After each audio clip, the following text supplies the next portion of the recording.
Two brothers, one altar, a decision by God that divided the history of humanity before there were kings, empires, or temples. The first recorded act of worship in the scriptures did not end in praise. It ended in blood. And the question that has persisted for millennia is not, what did Cain do wrong?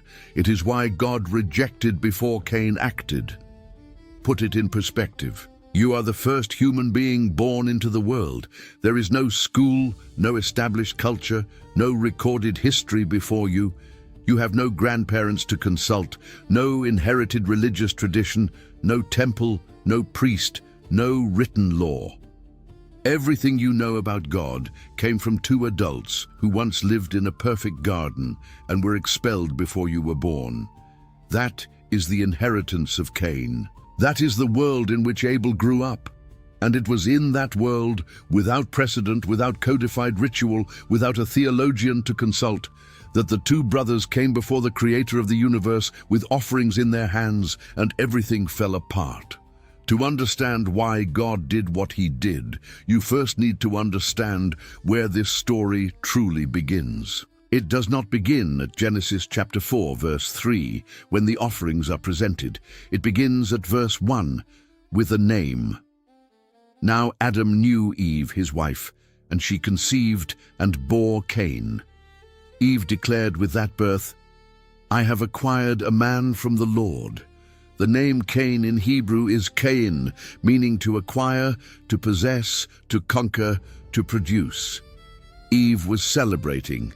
Her firstborn son was an achievement, a promise, perhaps the beginning of the redemption that the garden had denied.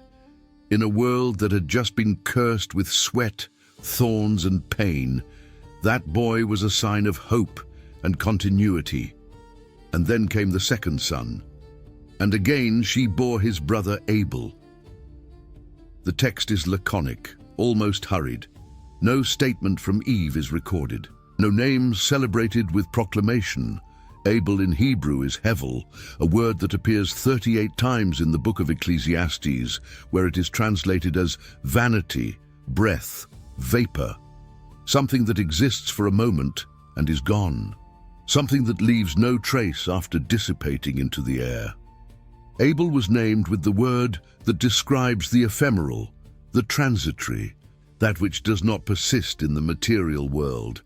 Whether intentional on Eve's part or not, the name of the second son carried within it a kind of silent prophecy about the brevity of his existence, and also, perhaps, about the nature of the one whom God would choose to honor. The two grew up in a world radically different from the one their parents had known before the fall. Adam went out every day to work a cursed land. Thorns and thistles it shall bring forth for you, and you shall eat the plants of the field. By the sweat of your face you shall eat bread, records Genesis chapter 3, verses 18 and 19. Eve bore children in pain. Creation itself had changed in texture and resistance. What had once been spontaneous abundance inside Eden now demanded constant struggle, adaptation, and patience. And it was in that environment of hard labor without established religious structure that the two brothers grew up and chose distinct vocations. Genesis chapter 4, verse 2 records the difference with economic precision. Abel was a keeper of sheep, and Cain a worker of the ground. And then think about what that meant in everyday practice. Cain woke before sunrise and went out to the field. He prepared the soil with rudimentary tools made of stone and wood. He planted seeds, waited for rain, fought pests, monitored growth, harvested at the right time, stored the surplus. It was work with visible, concrete, measurable results.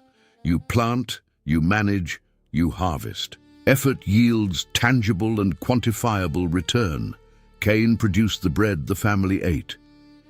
Cain transformed cursed earth into concrete sustenance through sheer persistence and intelligence applied to the soil. There was in that vocation a kind of direct challenge to the curse, as though the firstborn was determined to wrest productivity from the land by force of his own will. Abel, for his part, led animals. He knew each sheep by individual behavior, identified the strongest and healthiest in the flock, protected the group from nocturnal predators, moved them from pasture to pasture as the seasons changed. It was work of constant presence, accumulated observation and long patience, but fundamentally different from his brother's work. You do not manufacture the animals. You accompany them, feed them, protect them, but they live and grow by their own dynamic. The shepherd observes and responds more than he controls and produces. And perhaps that posture of accompanying rather than dominating, of depending on the natural cycle rather than imposing production upon the earth, said something about how Abel learned to relate to realities beyond his control, including God. We do not know how much time passed before the event recorded in verse 3 of Genesis chapter 4. The text does not say whether they were adolescents, young adults, or middle-aged men when the offerings were presented before the Lord. The temporal phrase used, in the course of time, is deliberately broad, indicating only that an indefinite period had elapsed. What the text records with precision is what each one brought. Cain brought an offering of the fruit of the ground to the Lord. Abel also brought of the firstborn of his flock and of their fat portions. Two parallel sentences, two offerings, one acceptance and one rejection that have echoed in theological debates for more than 3,000 years. Examine the details carefully, because the difference between the two descriptions is more significant than it appears on a quick reading. Of Cain, the text says only, "of the fruit of the ground," without specifying the type of product, without indicating quality, without any mention of first fruits or the best of the harvest. An offering of some agricultural produce, something cultivated, something. Of Abel, the text is specific in two distinct points: firstborn of his flock and of their fat portions. Firstborn, in Hebrew bekeroth, meant the firstborn of each animal, the one of greatest symbolic, spiritual, and economic value for any shepherd of ancient Near Eastern antiquity. And fat portions, in Hebrew chelev, indicated the richest and most prized parts of the carcass, those which in the sacrificial practices of the entire region were considered the portion of greatest value and honor. Abel did not bring just any sheep. He brought the firstborn of the flock, and from it he brought the parts considered most precious. The difference between the two offerings is not merely quantitative, it is one of orientation and priority. Cain's offering describes a generic donation devoid of specification, something from the land, some product of labor. Abel's offering describes a deliberate and costly selection, the firstborn, the noblest portion, that which represented the primacy of the flock. And God, who always sees beyond the outward gesture to the inner state that produced it, had regard for Abel and his offering. But for Cain and his offering, he had no regard. What exactly happened when God had regard for one offering and not for the other? That is the first question any careful reader must confront. The text does not explain the concrete mechanism of divine communication. Rabbinic traditions and historical interpretations across the centuries have suggested that fire descended from heaven and consumed Abel's offering, while Cain's remained untouched and cold upon the altar. Other traditions propose that the smoke of Abel's offering rose in a straight line to heaven, while Cain's smoke dispersed horizontally, spreading without ascending. Flavius Josephus, the first-century Jewish historian, recorded versions of these traditions as currents in his time. Whatever the specific mechanism, the communication was sufficiently clear and unambiguous for Cain to understand without uncertainty what had happened and what it meant. And Cain's response was immediate and visceral. Cain was very angry, and his face fell. Observe the exact psychology of that moment. Cain did not become confused, did not become sad, did not become humble, did not become perplexed. He became angry. Intense anger, recorded with emphasis by the Hebrew text, very angry. And the fallen face, the biblical expression for an outward appearance that reveals inner collapse, shame, and bitterness, indicates that rejection struck something far deeper than a religious procedure poorly executed. It struck Cain's central identity. He was the firstborn, the first son, the natural heir of Adam's lineage. He was the farmer who transformed curse into sustenance and proved that human labor could overcome the very cursed earth. And his younger brother, the nomadic shepherd who merely accompanied animals, had been preferred by God without any immediate explanation. The rejection of the offering was also in Cain's perception, the rejection of the man, of everything he had built as identity. It is here that the narrative of Genesis chapter 4 does something that completely transforms the interpretation of the event. Before recording any subsequent action of Cain, the text records a conversation. God does not immediately punish Cain. He does not strike him down. He does not ignore him. He speaks with him. And what he says reveals the true nature of the problem. Why are you angry? And why has your face fallen? If you do well, will you not be accepted? And if you do not do well, sin is crouching at the door. Its desire is for you, but you must rule over it. It is one of the densest speeches in all of Genesis and carries within it the direct answer to the central question of this narrative. Notice what God does not say. He does not say, "Your offering was the wrong type." He does not say, "You should have brought an animal." He does not say, "Next time bring something different and I will be satisfied." He says, "If you do well, will you not be accepted?" The condition of acceptance was not tied to a specific item of ritual protocol. It was tied to a state, doing well. And what doing well meant for Cain in that moment was not simply substituting grain for meat at the next ceremony.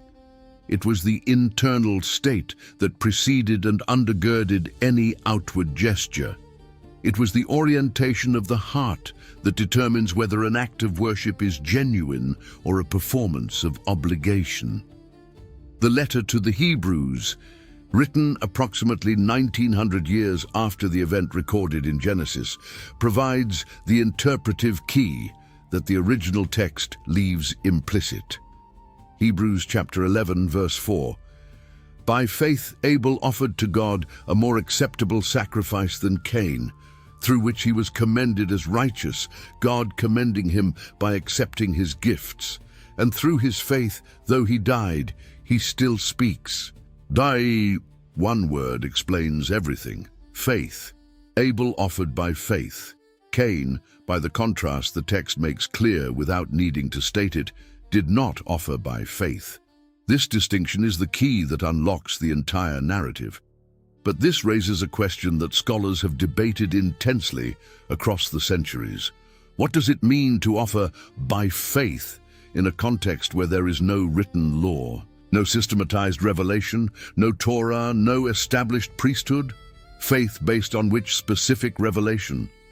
The answer lies in the very nature of the blood sacrifice Abel performed, and in what that act presupposed as knowledge. For Abel to know that bringing the firstborn of the flock with the fat portions was the correct way of drawing near to God, for that act to carry deliberate spiritual meaning and not merely be a personal gift preference, he would need to have knowledge that God accepts approach through life poured out in substitution for the worshipper. And that knowledge existed. It was not written in stone, not systematized in a sacred book, but it had been concretely demonstrated by God's own action. When Adam and Eve sinned in the garden and stood naked, perceiving the shame of their own moral condition, Genesis chapter 3 verse 21 records an action that has gone unnoticed by many readers throughout history. And the Lord God made for Adam and for his wife garments of skins and clothed them. Garments of skins. To make garments of skins, an animal had to be killed. God himself killed that animal and covered the nakedness and therefore the shame of Adam and Eve with the skins of the sacrificed creature. The first death recorded in the scriptures was not carried out by human hands. It was carried out by God himself as concrete covering for human moral shame. Animal life poured out to cover the human being who sinned. Adam lived through that. He witnessed it, and he transmitted to his sons what he had learned about the nature of God and the pattern by which God himself had demonstrated that access to him required. Abel received that transmitted information from his parents and took it seriously. He understood that the divine logic of approach involved poured out life, the best of the flock, the firstborn, the portion of greatest value. And he brought precisely that, not because there was a written law demanding it, but because there was faith that God is the one who defines the terms of access to himself, not the worshipper. Cain received the same instruction, the same father, the same account of the garden, the same knowledge of the garments of skin. And faced with the same call to draw near, he chose to structure the offering on his own terms. He brought what his vocation produced as though personal effort were sufficient currency for divine acceptance. It was not a choice made in ignorance. It was a choice made by preference. There were two paths. One required going to his brother, requesting an animal, subordinating his own vocation to the divine requirement. The other required only harvesting something from habitual labor. Cain chose the second, the one that demanded no humility, no dependence, no bending of his constructed identity before something he judged optional. And God, who evaluates not only the gesture, but the state that generated it, found no faith in that offering. He found competence applied to ritual. He found effort converted into procedure. He found a man who brought what he had produced and expected that the effort of production would be sufficient argument for acceptance, and it was not. The first epistle of John, chapter 3, verse 12, adds an even darker and more revealing layer to this analysis. Not like Cain, who was of the evil one, and murdered his brother. And why did he murder him? Because his own deeds were evil and his brother's righteous. The apostle is not saying merely that Cain committed a specific ritual error in the offering. He is saying that Cain's works were already evil before the murder. The rejection of the offering did not create the problem in Cain. The rejection revealed the problem that already existed internally. The altar simply functioned as diagnosis, not as the cause of the crisis, and God knew. That is why the speech in Genesis chapter 4, verse 7 is not merely a preventive warning about the future. It is a diagnosis of the present. Sin is crouching at the door. Mo. The Hebrew word used, rovetz, is the same employed in other texts to describe a predator crouching, fixed, patiently waiting for the right moment to attack its prey. The sin was not in Cain's offering, not in the field he cultivated, not in his vocation as farmer. It was in him, lodged internally as an already installed presence, ready to manifest itself the moment his emotional state created the necessary opening. The anger at the rejection was that opening. And then the text does something that has disturbed commentators for centuries. God warned. He diagnosed with precision. He offered the path of correction with clarity. You must rule over it. You have the capacity to overcome this. Victory is possible. And Cain did not respond. The text simply moves forward. Cain spoke to Abel, his brother, and when they were in the field, Cain rose up against his brother Abel and killed him. Absolute silence from Cain before God. No recorded response, no discussion, no why, no promise of change, no explicit refusal, only silence, and then blood. Cain spoke to Abel, his brother. The content of that conversation was not preserved in the scriptures. What Cain said to Abel that brought them together into the field is one of the most charged silences in the entire Bible. The text simply records the result. Being in the field, Cain rose up against Abel and killed him. The conversation was instrumental. It served as bait to move Abel to the place where death would occur. Cain did not act on the immediate impulse of the anger he had felt before the altar. He waited. He planned. He led his brother to a place without witnesses. The initial rage had crystallized into something far more calculated and cold than an emotional impulse. What Abel felt or said in that field, the text does not record. Rabbinic tradition speculated that there was a dispute over ownership of the land, over grazing rights, over who had been honored by God, and why. Some ancient traditions suggest that Abel defended the justice of God in the rejection and was killed for it, that the very faith that had made his offering acceptable became the argument that precipitated his death. But the scriptures record no resistance, no plea, no flight, no counterattack. Abel, whose name means breath and vapor, disappeared from the account as silently as a breath dissolves in the morning air. God spoke to Cain again shortly after. "Where is Abel your brother?" The question was not a request for geographical information. It was an invitation to recognition, to confession, to confrontation with his own reality. The same pattern as in the garden, when God had asked Adam, "Where are you?" Not because the creator of the universe was unaware of the creature's location, but because he wanted the man to face his own situation rather than flee from it. Cain responded with one of the most famous retorts in all the Bible, "I do not know. Am I my brother's keeper?" Factual denial and philosophical argument in a single stroke. The man who knew exactly where his brother was declared that he did not know, and he turned the divine question into a matter of theory about fraternal responsibility, as though the real problem were conceptual and not criminal. God responded without accepting the deflection. "What have you done? The voice of your brother's blood is crying to me from the ground."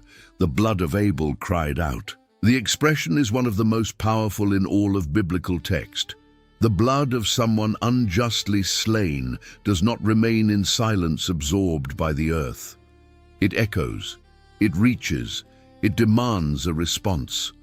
And the divine response came in the form of precise and symmetrical judgment. "And now you are cursed from the ground, which has opened its mouth to receive your brother's blood from your hand. When you work the ground, it shall no longer yield to you its strength. You shall be a fugitive and a wanderer on the earth." The punishment bears a brutal symmetry with the crime, with the criminal's identity, and with the root of the problem. Cain was a farmer.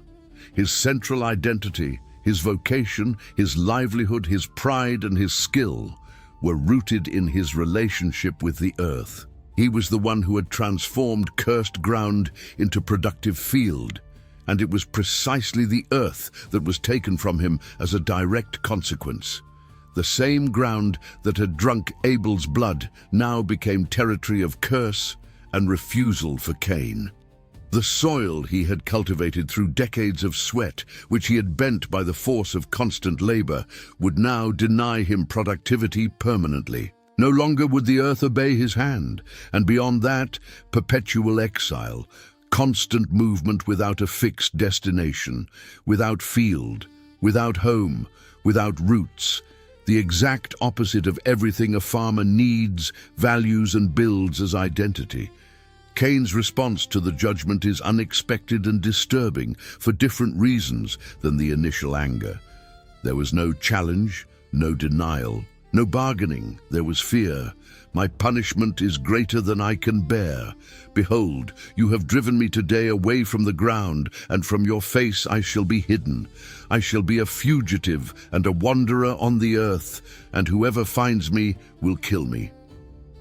The man who had just taken his brother's life feared that others would take his. And God, in one of the most disturbing and bewildering demonstrations of mercy in all the Bible, responded with protection. He put a mark on Cain so that no one who found him would kill him. The first murderer in human history was protected by the God whom he had disobeyed and whose judgment he had received. The exact nature of that mark remains among the greatest debates of biblical exegesis. We do not know whether it was physical, visible, supernatural, or simply a declaration of divine protection that created intimidation upon any potential aggressor. The text simply records that it was placed and that it served its function. Cain went out from the presence of the Lord and settled in the land of Nod, east of Eden. Nod, in Hebrew, derives from the same root as the word wanderer. The state to which he had been condemned literally became the name of his new land. Even his address was a sentence. And then something happens that the majority of superficial readings of the story of Cain and Abel completely overlook, because attention tends to fix on the murder and the immediate drama. Cain built a city. Genesis chapter 4, verse 17. Cain knew his wife, and she conceived and bore Enoch. When he built a city, he called the name of the city after the name of his son, Enoch. The first recorded murderer in the scriptures was also the first city founder that the biblical text documents. The exile, the fugitive, the man condemned to wander without land, responded to exile with deliberate urbanization. He created structure where he had been sentenced to vagrancy. He named that structure after his son, as though he were trying to build a permanence that divine punishment had forbidden, as though he could replace what he lost with something raised by his own hands. The descendants of Cain, who appear in the continuation of chapter 4, are notable and illuminating. Lamech, seventh in Cain's lineage, was the first recorded polygamist in the Bible, and also the first to turn murder into a subject of personal pride, composing and singing verses about killing. Jubal, a descendant of Lamech, is described as the father of all those who play the lyre and pipe, inventor of musical instruments. Tubal-Cain forged cutting instruments of bronze and iron, founder of metallurgy and the forging of weapons. The lineage of Cain produced art, music, metalworking technology, urbanization, civilization in the material and cultural sense, raised by descendants of history's first murderer. One of the densest and most disturbing ironies of the entire biblical account, Abel, the one accepted by God, the man whose offering had pleased the creator of the universe, left no recorded lineage. He built no city, invented no instrument, founded no nation, produced no tools. The text introduces him in verse 2, records his profession, describes his offering, and in verse 8 he disappears forever from the account. Fewer than 6 verses of literary existence. The man whose heart had been right before God died without leaving any material trace in the world, created by that same God who had honored him. The accepted one was the one who did not remain. The rejected one founded the first city. But here is the paradox that time unravels with growing clarity. All the civilization raised by Cain's lineage, the cities, the music, the metallurgy, the urban structure, was swept away by the waters of the flood just a few generations later. The lineage that survived was not Cain's, but Seth's, the third son of Adam and Eve, given by God as a replacement for Abel. And Adam knew his wife again, and she bore a son and called his name Seth. For she said, God has appointed for me another offspring instead of Abel, for Cain killed him.